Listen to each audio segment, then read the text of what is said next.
What up is Marcus Dynasty Dads. We are going to be talking about where these rookies are actually put into startup rankings because we actually haven't talked about that in a little while. We've been talking rookie rankings all of this time, and so I want to talk a little bit about some of the top rookies and where they're going in startups. The first one, Bijan Robinson, ranked 13th overall on Sleeper here. This is, of course, all Superflex rankings.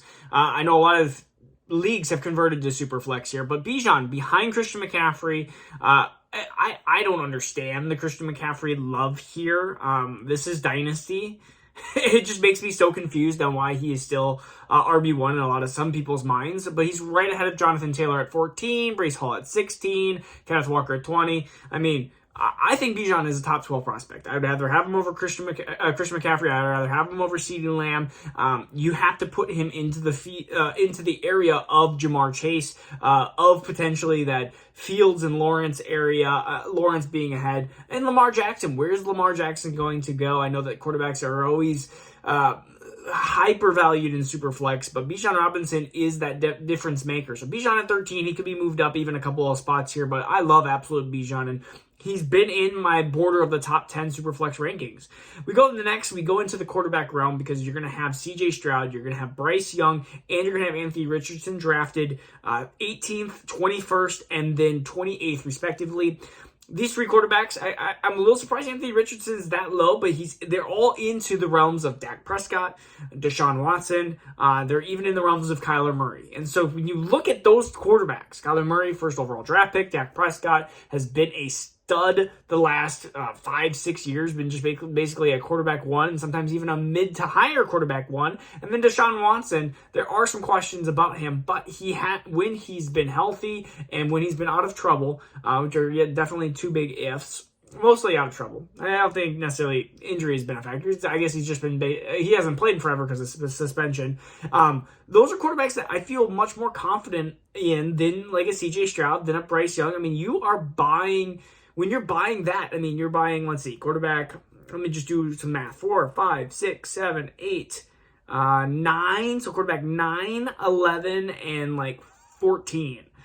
Man, that is some high price value here for these quarterbacks. I mean, I can see some of it, but if you're telling me I'm starting a dynasty roster and I have to draft at the end of round 2, early round 3, and I have Dak Prescott or one of the rookies, I am taking Dak Prescott. Or if I can erase what Deshaun Watson did, I'm just taking Deshaun Watson.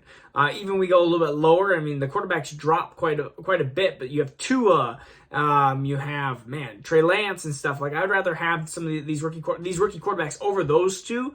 But still, I mean, I would say they're in that conversation. But you can get Tua and Lance and stuff like that rounds later. I mean, seriously, 2 rounds later. And so that different in value-based drafting, I'll take some of these quarterbacks later. I'll even take a Kirk Cousins and Derek Carrs and stuff like that. I'll take some of these versus some of these rookie quarterbacks because you're just sacrificing. I mean, honestly, you're sacrificing Tyreek Hill, Austin Eckler, which, I mean, potentially an issue, but I mean, Kenneth Walker's 20, Bryce Young is 21. I'm taking Kenneth Walker.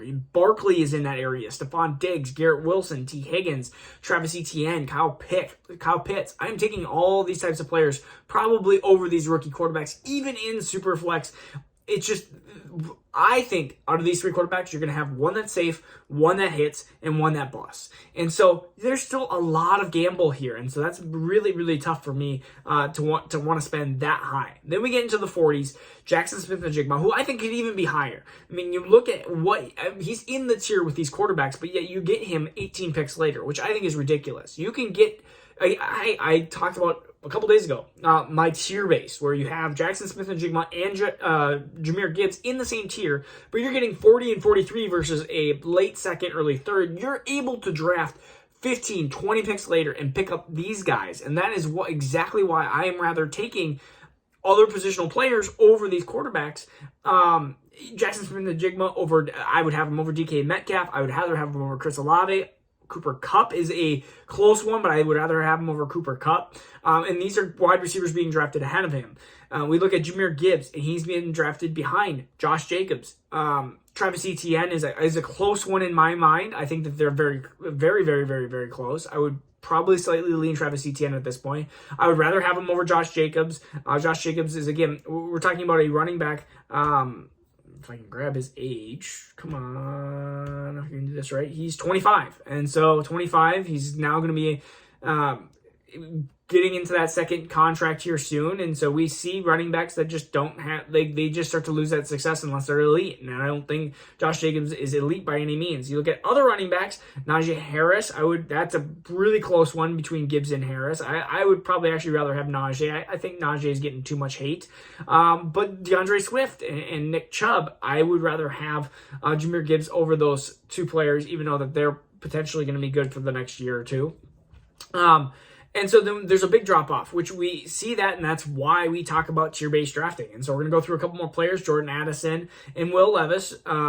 Jordan Addison, 61. Where are players around that? There's Jamison Williams, who I actually really like. Michael Pittman, who might be in rookie quarterback hell. That might not be the greatest. And then you have like a Christian Watson. And so I think Jordan Addison fits right into that tier. I respect that, and you're going to get him at 61. And so there's definitely a drop-off between JSN and him. And then Will Levis, there's really no quarterbacks around there besides Kirk Cousins. And I'll take Kirk Cousins over Will Levis. Just give me Kirk Cousins every day. Will Levis is way too much of a gamble. Quentin Johnston is also 69, so he's the only other player under 70, and so that's you can almost look at startups. In fact, they almost can give you some tiers here when we talk about, because tiers are so important.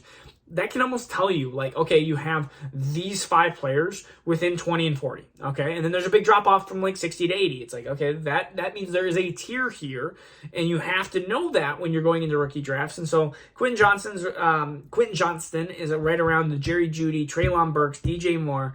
And I would probably rather have most of those wide receivers again over Quentin Johnston. I understand that there is a little bit higher upside with Quentin Johnston, but he's respectable into that tier. And then we really drop past the 80s and stuff, and we'll talk about even the last person, I believe, in my tier. What was that? 4? 1, 2, 3, 4.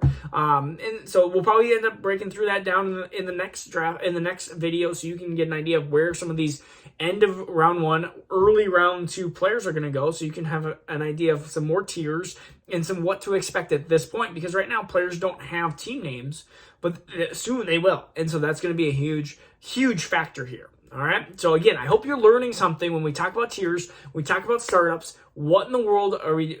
It helps so much when you can look at startups and go, where are they being drafted? What chunks of players are being grouped, and what players I would rather have over other players? Like, I think right now, in a sense, an overall summary, I think CJ Stroud, Anthony Richardson, Bryce Young are being drafted too early in Superflex. Just they are, because they're in the same tier as JSN and Gibbs, but you can get those 2 rounds later.